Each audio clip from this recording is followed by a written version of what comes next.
जय हिंद। गणित में हम रेलवे की परीक्षा में आए हुए मेंसुरेशन के क्वेश्चंस को समझ रहे हैं। पिछली दो क्लासों में हमने 25 क्वेश्चन तक कंप्लीट किए हुए हैं। आज की क्लास को हम 26वें क्वेश्चन से स्टार्ट करेंगे। आज की क्लास का हमारा पहला प्रश्न है, यदि किसी समबाहु त्रिभुज की प्रत्येक भुजा को 3 गुना कर दिया जाए तो नए समबाहु त्रिभुज के क्षेत्रफल कितना होगा। जो नया समबाहु त्रिभुज बनेगा उसका क्षेत्रफल कितना होगा।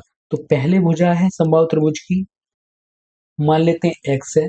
बाद में इसकी भुजा हो जाती है 3x, क्योंकि भुजा को 3 गुना कर दिया जाता है। अगर भुजा को 3 गुना कर दिया जाएगा तो क्षेत्रफल पे कितना अंतर पड़ेगा। क्षेत्रफल निकाल लेते हैं। समबाहु त्रिभुज का क्षेत्रफल होता है, समबाहु त्रिभुज का क्षेत्रफल √3/4 भुजा स्क्वायर। यहाँ भुजा कितनी दी हुई है, एक्स दी है, तो उसका क्षेत्रफल हो जाएगा √3/4 और एक्स स्क्वायर। यहाँ भुजा कितनी दी है, 3x दी है, √3/4 भुजा की जगह रखेंगे 3x और इसका स्क्वायर। इनमें से जो भी कट रहा है उसे काट देंगे। √3/4 से √3/4 कट जाएगा, यहाँ बचेगा एक्स स्क्वायर और यहाँ हो जाएगा 3x का जब स्क्वायर करेंगे तो हो जाएगा 9x स्क्वायर। एक्स स्क्वायर से एक्स स्क्वायर कट जाएगा, यहाँ बचेगा 1 और ये हो जाएगा 9। पहले क्षेत्रफल कितना था, 1 था, अभी क्षेत्रफल कितना हो गया, 9। कितना गुना है ये, 9 गुना है। क्षेत्रफल हो जाएगा 9 गुना, प्रारंभिक क्षेत्रफल का 9 गुना हो जाएगा। ऑप्शन हो जाएगा हमारा डी। अब अगर इस प्रश्न को अगर शॉर्ट में करना होता तो कैसे करते, जितनी भुजा गुनी हो रही है उतना ही क्षेत्रफल उसका स्क्वायर हो जाएगा। उतना गुना हो रहा था उसका स्क्वायर कर देना है। यहाँ कितनी गुनी हो रही, 3 गुनी हो रही थी, तो 3 का जब हम स्क्वायर करेंगे तो कितना हो जाएगा, 9 गुना हो जाएगा। क्षेत्रफल कितने गुना हो जाएगा, 9 गुना। अगर भुजा बढ़ेगी 3 तो उसका क्षेत्रफल कितना हो जाएगा, 9 गुना बढ़ जाएगा। अब अगर क्षेत्रफल बढ़ रहा होता, 2 गुना हो रहा होता क्षेत्रफल, तो वो सॉरी भुजा कितनी दोगुनी हो रही होती तो क्षेत्रफल कितने गुना हो जाता, 4 गुना हो जाता। अगर भुजा बढ़ रही होती 5 गुनी तो क्षेत्रफल कितने गुना बढ़ जाता, 25 गुना बढ़ जाता। अगर भुजा 6 गुनी हो रही होती तो क्षेत्रफल कितने गुना हो जाता, 36 गुना हो जाता। अगला प्रश्न देखते हैं। अगला प्रश्न है, एक समद्विबाहु त्रिभुज का परिमाप 32 सेंटीमीटर है। इसका आधार समान भुजाओं का 6/5 गुना है, तो क्षेत्रफल ज्ञात कीजिए। क्षेत्रफल हमें बताना है। यहाँ हमें दिया हुआ है समद्विबाहु त्रिभुज दिया हुआ है। समद्विबाहु त्रिभुज का मतलब है दो भुजाएं बराबर हो। दो भुजाएं कौन कौन सी बराबर है, अब यहाँ ये दो भुजाएं हम बराबर मान लेते हैं। ये मान लेते हैं ए है, ये बिंदु बी है, ये बिंदु सी है। अब यहाँ उसने बोला हुआ है कि जो समान भुजाएं, जो आधार है, आधार समान भुजाओं का 6/5 है। अगर ये भुजा 5 है, ये भुजा भी 5 होगी, दोनों भुजाएं समान है तो ये दोनों बराबर होंगी। ये 5 है, ये भी 5 है, तो इसका जो क्षेत्रफल है वो इसका 6/5 है। अगर ये 6 है, जो आधार है, आधार 6/5 है समान भुजाओं की। अब समान भुजा हमने कितनी मान ली, 5 मान ली, तो 5 से ये 5 कट जाएगा तो आधार हमारा कितना हो जाएगा, आधार हो जाएगा हमारा यहाँ 6। 6 हो जाएगा। हम मान लेते हैं ना x और इनके साथ में जोड़ देते हैं। जो भुजा है 5x है, आधार हमारा 6x है। अभी हम अगर परिमाप निकालें यहाँ से, क्योंकि हमें परिमाप ही दिया हुआ है, परिमाप कितना दिया है 32, यहाँ से हम निकाल लें परिमाप कितना आ जाएगा हमारा। परिमाप होता है भुजाओं का योगफल। यहाँ भुजा कितनी है 5x, ये भुजा कितनी है 5x और ये भुजा कितनी है, आधार हमारी 6x। ये हमारा परिमाप हो जाएगा तीनों भुजाओं का योगफल। वो कितने के बराबर है, 32 के बराबर है। 5 और 5 10 और 6 16, 16x बराबर हो जाएगा 32 और यहाँ से x बराबर आ जाएगा 32/16। 16 से काटेंगे 32 को तो कितनी बार कट जाएगा, 2 बार। x का मान कितना आ गया, 2 आ गया। तो भुजा कितनी हो जाएगी, 10 हो जाएगी। 5 दूनी 10, ये भुजा भी कितनी हो जाएगी, 10 हो जाएगी। 2 का गुणा यहाँ करेंगे तो ये कितनी हो जाएगी, 12। आधार है, आधार कितना हो जाएगा हमारा, 12 सेंटीमीटर। अब उसने क्षेत्रफल पूछा है। समद्विबाहु त्रिभुज का जब भी क्षेत्रफल निकालते हैं, क्षेत्रफल निकालने के लिए सामने वाले शीर्ष से जो आधार होता है, आधार पे एक हम लंब खींच देते हैं। जो लंब होता है आधार को दो बराबर भागों में बांटता है। ये भुजा और ये भुजा, दोनों भुजाएं आपस में कैसे हो जाएंगी, बराबर हो जाएगी। और ये लंब है इसलिए ये 90 डिग्री का कोण बना रहा होगा। यहाँ बराबर हो जाएंगे तो ये टोटल भुजा कितनी थी, यहाँ से लेके बीसी की लंबाई कितनी थी, 12 थी। आधा भाग हो जाएगा इसका 6, ये भाग हो जाएगा 6। यानी दो बराबर भागों में बांटा गया है तो 6 से हम बट जाएगी। ये भुजा हो गई हमारी 6, ये भुजा है हमारी 10 और यहाँ बन रहा है 90 डिग्री का कोण। अब हमें निकालना है ए और डी, इसे डी मान लेते हैं, ए डी का मान निकालना है। ए डी बराबर कितना होगा, या तो हम डायरेक्ट निकालना है पाइथागोरस प्रमेय से। पाइथागोरस प्रमेय में होता है कर्ड का वर्ग, कर्ड का वर्ग बराबर लंब का वर्ग प्लस आधार का वर्ग। यहाँ आधार हमारा कितना है, अगर इस ए बी और डी की बात करें तो आधार हमारा कितना है 6। लंब हमें ज्ञात करना है, लंब को मान लेते हैं एच है, एच स्क्वायर बराबर एच स्क्वायर प्लस आधार हमारा कितना है 6 का वर्ग, कर्ड हमारा कितना है 10, तो 10 का वर्ग। 6 को बराबर में भेज देंगे तो हो जाएगा 10 का स्क्वायर माइनस 6 का स्क्वायर बराबर एच स्क्वायर। एक कोष्टक में प्लस एक कोष्टक में माइनस, कौन से वाले फॉर्मूले से, एक फॉर्मूला होता है ए स्क्वायर माइनस बी स्क्वायर बराबर होता है, एक कोष्टक में हो जाता है ए प्लस बी, दूसरे कोष्टक में हो जाता है ए माइनस बी। यहाँ रख देंगे तो ये हो जाएगा 16, दोनों को जोड़ देंगे एक बार और एक बार दोनों को घटा देंगे तो कितना बचेगा 4। एच स्क्वायर का मान निकालना है, अगर हम दोनों का रूट लेंगे तो रूट लेने से मिल जाएगा 16 का वर्गमूल कितना होता है 4, 4 का वर्गमूल कितना होता है 2, एच बराबर कितना आ जाएगा 8 आ जाएगा। अगर हमें ये नहीं पता होता तो पाइथागोरस ट्रिक से निकाल लेते, कैसे, 6 और दूसरा दिया है 8 और तीसरा होता है 10, 6 8 और 10, 6 8 10 में अगर हम 2 से भाग लगाते हैं तो हमें एक ट्रिक सभी को याद रहता है, 3 4 और 5 वाला। 2 से भाग लगाएंगे तो ये सब कट जाएंगे, कितनी बार, ये 3 बार कट जाएगा, ये 4 बार कट जाएगा, ये 5 बार कट जाएगा, तो वही ट्रिक मिल जाएगा। तो समझ में आ जाता है कि ये पाइथागोरस ट्रिक है। ये भुजा हमारी कितनी हो गई 8 हो गई। अब उससे पूछा है क्षेत्रफल, तो क्षेत्रफल बराबर क्या होता है, क्षेत्रफल बराबर होता है 1/2, 1/2 आधार, आधार गुणा ऊंचाई। ऊंचाई कितनी हमारी h है, आधार हमारा कितना है, पूरा आधार यहाँ से बीसी, बीसी का मान कितना है 12, एच का मान हमारा कितना निकल के आया है, एच का मान आया है 8। जो संख्याएं कट रही है उन्हें काट देंगे, 2 से काटेंगे 8 को तो कट जाएगा 4 बार, 12 और 4 का आपस में गुणा होगा, 12 चौक हो जाएंगे 48, तो 48 सेंटीमीटर स्क्वायर, 48 सेंटीमीटर स्क्वायर आ जाएगा इसका क्षेत्रफल। ये जो कैलकुलेशन इतनी बड़ी दिखाई दे रही है ये सिर्फ आपको समझाने के लिए यहाँ स्क्वायर होगा। अगला प्रश्न देखते हैं। अगला प्रश्न है, यदि किसी त्रिभुज का परिमाप 28 सेंटीमीटर है, अंतःवृत्त की त्रिज्या 3.5 सेंटीमीटर है, इसका क्षेत्रफल ज्ञात कीजिए। तो सबसे पहले समझ लेते हैं किस तरह से ये,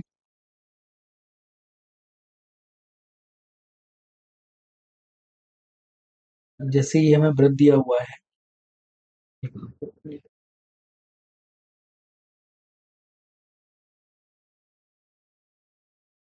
इसके बीच में एक वृत्त बना हुआ है, एक त्रिभुज है, त्रिभुज के अंदर एक वृत्त बना है, त्रिभुज के जहाँ वृत्त का सेंटर है, सेंटर से जहां ये स्पर्श कर रहा है वहां तक की दूरी आर है, ये सभी जहां जहां स्पर्श कर रहा है वो सब आर होंगे, आर को ही कहते हैं अंतःवृत्त की त्रिज्या। अंतः का मतलब जो अंदर बना हुआ है, वृत्त तो जानते ही है, अंतःवृत्त त्रिज्या, अंतःवृत्त की त्रिज्या। परिमाप इसका दिया हुआ है, त्रिभुज का परिमाप है, त्रिभुज ए बी और सी, ए बी सी का परिमाप दिया हुआ है हमें 28। अब हमें निकालना क्या है, सबसे पहले त्रिभुज का जो परिमाप, एक होता है परिमाप, एक होता है अर्ध परिमाप। अर्ध परिमाप होता है एस बराबर परिमाप का आधा, परिमाप का आधा कितना हो जाएगा 14, एस का मान कितना आ जाएगा 14। आर जो हमें त्रिज्या है, त्रिज्या हमें दी हुई है 3.5।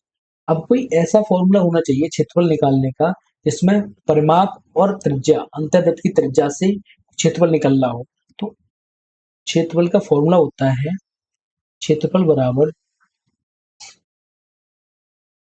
एस इंटू, यानी अर्ध परिमाप और जो त्रिज्या है उसका आपस में गुणा करना है, गुणा करेंगे क्षेत्रफल बराबर आ जाएगा, एस बराबर हमने पहले से निकाला था कितना है 14, जो त्रिज्या है इसकी, आर का मान हमें दिया हुआ है 3.5, इसे हम सॉल्व करेंगे, दशमलव हटा देंगे तो नीचे हो जाएगा 10, 5 से काटेंगे ये कट जाएगा 2 बार, 5 से ये कट जाएगा 7 बार, 2 से हम 14 को काटेंगे तो ये कटेगा 7 बार, 7 और 7 आपस में ये गुणा होंगे तो कितने हो जाएंगे? 49 सेंटीमीटर स्क्वायर। क्षेत्रफल है तो क्षेत्रफल को सेंटीमीटर स्क्वायर में प्रदर्शित करते हैं, हो जाएगा ऑप्शन नंबर ए, 49 सेंटीमीटर। कैसे किया था? जो त्रिज्या दी थी, त्रिज्या और अर्धपरिमाप का आपस में गुणा किया, क्योंकि क्षेत्रफल बराबर होता है एस इंटू आर। अगला प्रश्न देखते हैं। दो समरूप त्रिभुजों में उनकी संगत भुजाओं का अनुपात 1:3 है और बड़े त्रिभुज का जो क्षेत्रफल दिया हुआ है 72 वर्ग सेंटीमीटर है। छोटे त्रिभुज का क्षेत्रफल ज्ञात कीजिए। जब त्रिभुज समरूप होते हैं तो उनमें भुजाओं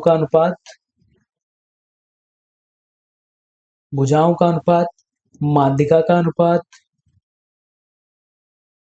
लंब का अनुपात, ऊंचाई का अनुपात, ये सब कैसे हो जाते हैं? बराबर होते हैं। ये सब कैसे होते हैं? बराबर होते हैं आपस में सभी बराबर होते हैं।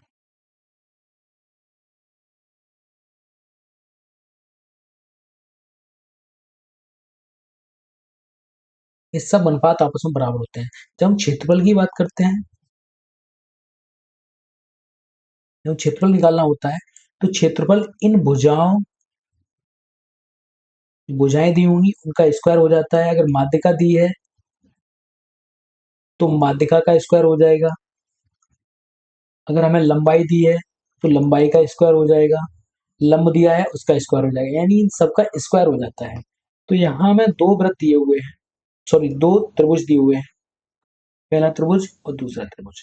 दो त्रिभुज हैं, इनमें भुजाओं का अनुपात, अगर इसकी भुजा 1 है तो इसकी भुजा 3 है, 1:3 है। अच्छा, हमसे पूछा है क्षेत्रफल, तो क्षेत्रफल का अनुपात कितना हो जाएगा? इसे हम क्षेत्रफल को डेल्टा से प्रदर्शित कर लेते हैं। डेल्टा 1 का मतलब है पहले त्रिभुज का क्षेत्रफल, डेल्टा 2 का मतलब है दूसरे त्रिभुज का क्षेत्रफल। भुजाएं में दी है, भुजाओं का अनुपात है 1:3, तो भुजा पहले की त्रिभुज की और दूसरे त्रिभुज की भुजा है, और इनके स्क्वायर के बराबर हो जाएगा इनका क्षेत्रफल। अब जो पहला त्रिभुज है, यानी जो बड़ा त्रिभुज है, बड़ा त्रिभुज कौन सा होगा? जिसकी भुजा बड़ी होगी। तो बड़ा त्रिभुज कौन सा है? यहाँ नीचे वाला जिसकी भुजा 3 है। तो डेल्टा 2 का मान हमें दिया हुआ है 72 है। डेल्टा 2 का मान 72 सेंटीमीटर स्क्वायर है, वो हम यहाँ रख देंगे। ये हो जाएगा डेल्टा 1। डेल्टा 1 का मान है क्षेत्रफल पहले त्रिभुज का, इसका मान है 72। जब इनका स्क्वायर करेंगे तो हो जाएगा 1/9। 1/9 आ जाएगा। जो संख्याएं कट रही है उन्हें काट देंगे। 9 से हम 72 को काटेंगे तो कितनी बार कट जाएगा? 8 बार। 8 का गुणा हो जाएगा 1 में, तो पहले त्रिभुज का क्षेत्रफल आ जाएगा 8 centimetre square. 8 centimetre square option हो जाएगा हमारा बी। समरूप त्रिभुज की हमने पिछली क्लासों में भी कई प्रश्न किए हैं, उनमें बताया है कि भुजाओं का अनुपात, माध्यिका का अनुपात, लंब का अनुपात, ऊंचाई का अनुपात, ये सब आपस में बराबर होते हैं। जब हम क्षेत्रफल का अनुपात निकालते हैं तो इन भुजाओं, माध्यिकाओं, लंब का आपस में क्या हो जाता है? स्क्वायर हो जाता है। हमने क्या किया? यहाँ क्षेत्रफल को हमने मान लिया डेल्टा। डेल्टा पहले त्रिभुज का क्षेत्रफल, डेल्टा 2 दूसरे त्रिभुज का क्षेत्रफल। इनकी भुजाएं कितनी दी थी? एक एक भुजा पहले छोटे वाले त्रिभुज की, 3 भुजा दूसरे बड़े वाले त्रिभुज की। तो बड़े त्रिभुज की हमें क्षेत्रफल दिया हुआ है 72 सेंटीमीटर। डेल्टा 2 की जगह हमने 72 रख दिया। जब 1/3 का हमने स्क्वायर किया तो 1/9 हो गया। 9 से हमने 72 को काटा, 8 बार कट गया।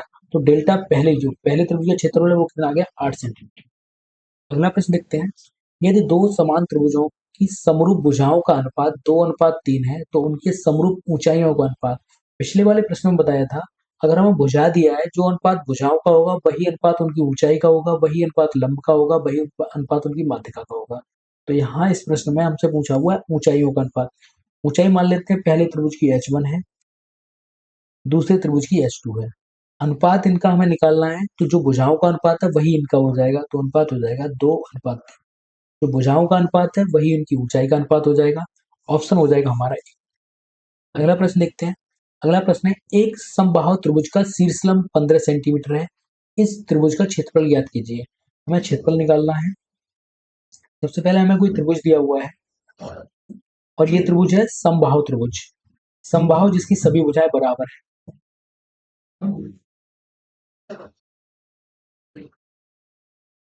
ए बी और सी। उसने शीर्षलंब के बारे में पूछा है। शीर्षलंब कौन सा होता है वो देख लेते हैं एक बार। ये शीर्ष से सामने वाली भुजा पर डाला गया शीर्ष से सामने वाली भुजा पे डाला गया लंब क्या कहलाता है? शीर्ष लंब कहलाता है।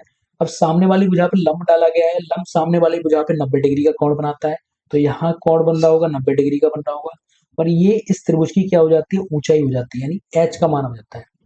अब एच बराबर समबाहु त्रिभुज में क्या होता है? समबाहु त्रिभुज में ऊंचाई बराबर होता है √3/2 भुजा, √3/2 भुजा।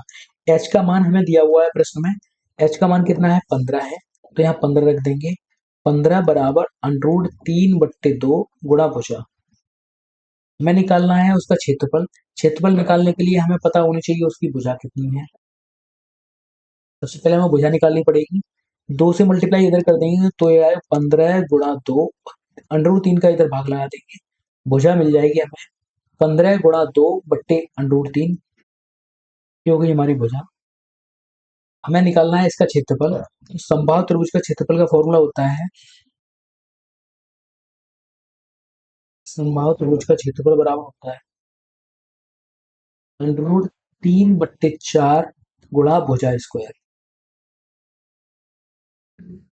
√3/4 भुजा स्क्वायर। भुजा हमने निकाल ली है यहाँ से, भुजा हमारी कितनी आई है? 15 गुणा 2 बट्टे √3, यहाँ रख देंगे। √3/4 गुणा 15, 15 को हम लिख सकते हैं 30 लिख देते हैं, 15 दूनी 30, इसे लिख सकते हैं 15 दूनी 30 बट्टे √3, डार्क लिख देते हैं 30 बट्टे √3, और इनका लिख कर देंगे स्क्वायर। स्क्वायर का मतलब है इसे हमें दो बार में लिखना है, दो बार लिखना है गुणा में, हो जाएगा √3/4 गुणा 30 बट्टे √3 गुणा 30 बट्टे √3।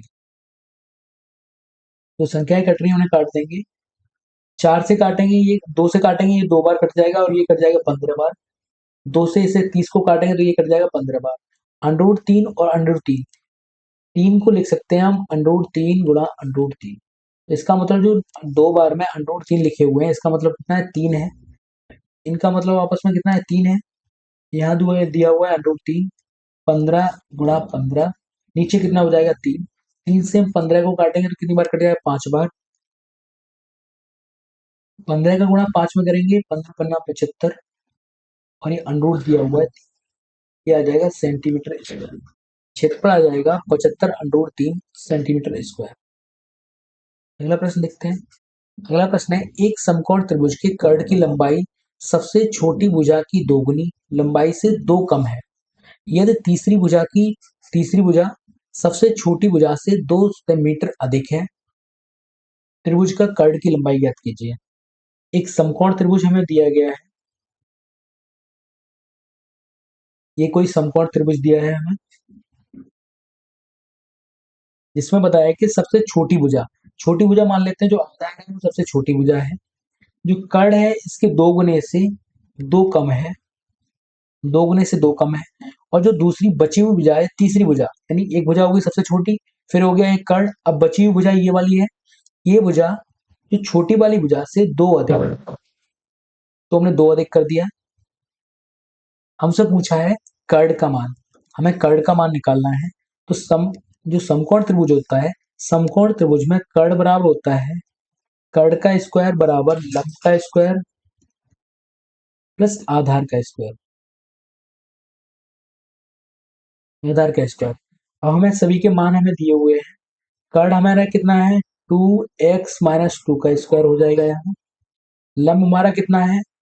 x+2 है, इसका स्क्वायर हो जाएगा। आधार कितना है हमारा? x है, तो x का स्क्वायर हो जाएगा। इसे हम सॉल्व करेंगे। जो x दिया हुआ है, x+2, इसे हम बराबर में बेच देंगे, तो हो जाएगा 2x - 2 का स्क्वायर माइनस x+2 का स्क्वायर, बराबर में बचेगा x स्क्वायर। ये हो जाएगा a - b वाला फॉर्मूला लग जाएगा यहाँ, एक कोष्टक में प्लस हो जाएगा, एक कोष्टक में माइनस हो जाएगा। a² - b² बराबर होता है, एक कोष्टक में ये दोनों जुड़ जाते हैं, दूसरे कोष्टक में ये आपस में घट जाते हैं। ये मान रख देंगे हम यहाँ 2x - 2। अब इसे एक बार जोड़ देंगे, दूसरे कोष्टक में इसे घटा देंगे, 2x - 2 में से इसे घटाएंगे तो ये माइनस के हो जाएंगे दोनों, बराबर में कितना है? X square. अब जो कट रहा होगा उसे काट देंगे, यहाँ 2 प्लस के हैं, ये 2 माइनस के, ये आपस में कट जाएंगे, यहाँ 2x+k है, ये x माइनस का है, तो यहाँ ये घट जाएगा तो बचेगा x -2 और -2 आपस में जुड़ के हो जाएंगे -4। यहाँ क्या बचेगा 3x और x, ये आपस में जुड़ जाए 2x और x आपस में जुड़ के हो जाएंगे 3x, बराबर में कितना दिया हुआ है हमें x²। एक x से एक x कट जाएगा यहाँ का, यहाँ बचा 3, 3 का मल्टीप्लाई अंदर कर देंगे, बराबर में कितना है x है, 3 का मल्टीप्लाई अंदर करेंगे तो हो जाएगा 3x -12, 4×3 = 12 और x को इधर लेके आ जाएंगे, 3x -x, 12 को बराबर हम भेजेंगे तो हो जाएगा प्लस का 12, यहाँ से बचेगा 2x बराबर बचेगा 12, यहाँ से x का मान निकालेंगे तो हो जाएगा 12/2 यानी 6, x बराबर हमें कितना मिल गया 6, x बराबर 6 मिल गया। कार्ड हमसे पूछा गया है x का मान रखेंगे 2 × 6 - 2, 6 दूनी 12, 12 में से 2 घटाएंगे तो हमारे पास बचेगा 10, कर्ड कितना आ जाएगा 10 सेंटीमीटर, ऑप्शन हो जाएगा हमारा। अगला प्रश्न देखते हैं, एक आयत जिसके आयाम 4 सेंटीमीटर और 5 सेंटीमीटर हैं को मोड़कर एक समकोण त्रिभुज बनाया जाता है, समबाहु त्रिभुज बनाया जाता है, इस प्रकार निर्मित समबाहु त्रिभुज का क्षेत्रफल ज्ञात कीजिए। आयाम का मतलब होता है भुजाएं, एक आयत है, आयत की भुजाएं हैं, एक आयत है, आयत की भुजाएं हमें दी हुई है, आयत की भुजाओं से बनाया गया है एक त्रिभुज, एक समबाहु त्रिभुज बनाया गया है जिसकी सभी भुजाएं बराबर हैं। आयत की भुजाएं कैसी हैं, एक भुजा 4 है, दूसरी भुजा 5 है, इसका जितना आयतन रहा होगा, सॉरी परिमाप रहा होगा, आयत का जितना परिमाप रहा होगा उतना ही परिमाप इस त्रिभुज का रहा होगा। जब भी किसी को मोड़ के बनाया जाता है तब उनका परिमाप बराबर होता है, जब मोड़ कर बनाया जाएगा तब उनका परिमाप बराबर होगा।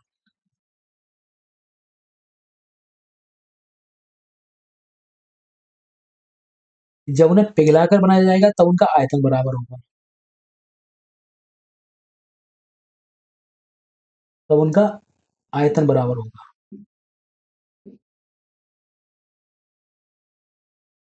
अब यहाँ इस कंडीशन में मोड़ के बनाया गया है तो यहाँ क्या बराबर होगा, इनका परिमाप बराबर होगा। इसका परिमाप निकाल लेते हैं। आयत का परिमाप होता है, किसी भी भुजा का परिमाप होता है उनकी भुजाओं को जोड़ना रहता है। अब अगर आयत में ये भुजा 5 है तो सामने वाली भुजा भी 5 होगी, ये भुजा 4 है तो इसके सामने वाली भुजा भी 4 होगी। अब अगर आयत का हमें परिमाप निकालना है,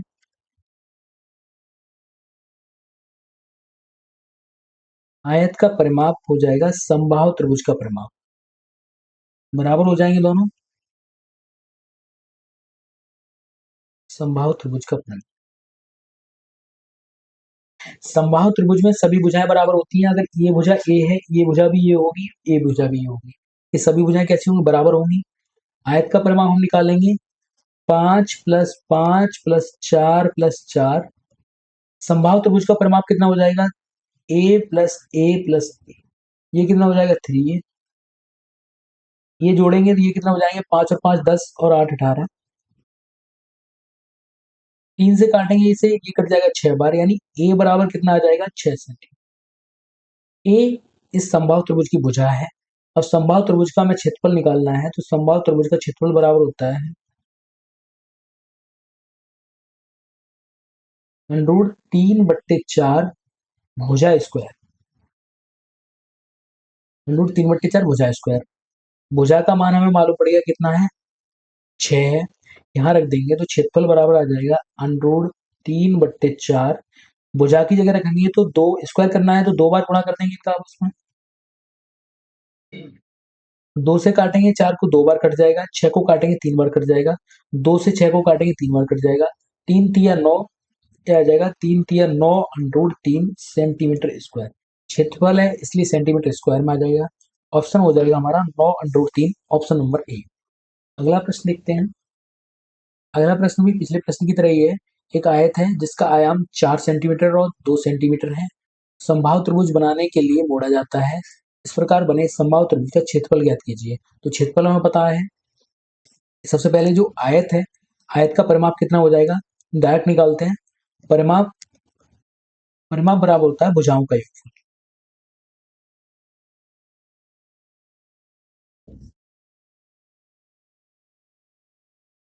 तो यहाँ भुजाएं कौन कौन सी हो जाएंगी, 4 हो जाएगी, 4+2 +4+2,